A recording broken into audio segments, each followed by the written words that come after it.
பனைமரம் ஏன் முக்கியம்?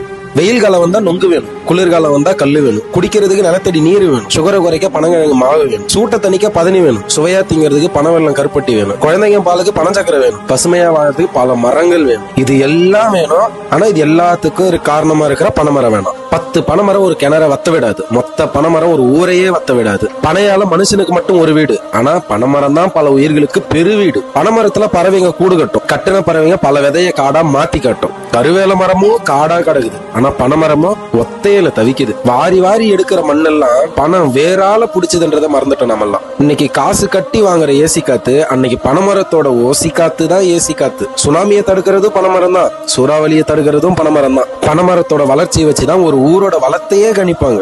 ஒரு அண்டா வைக்கிற இடத்துல வாழற பனைமரம் அம்மா இடத்த புடிச்சுக்குதுன்னா அறுத்து வெட்டி கெடாசுறாங்க. 100க்கு மேல பயன் தர ஒரு மரத்தை சூளைக்கு வெறும் 100 ரூபாய்க்கு வெட்டுறது எவ்வளவு பெரிய பாவம்ல.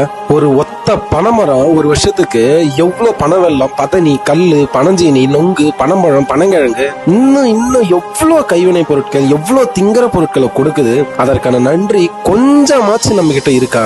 பாலைவனத்துல கூட வளர்ற பனைமரம் பாவம் இந்த தமிழ்நாட்டுல பட்டு போகுதுன்றது எவ்வளவு அவமானம். அடுத்த தலைமுறை சாக போகுதுன்றத புரிஞ்சு பனைமரம் வெறும் மரம் மட்டும் இல்ல, அது இயற்கையை கொடுத்த வரம்னு உணர்ந்து அனைவரும் சீராக்குடன் பனைமரம் நடுவோம்.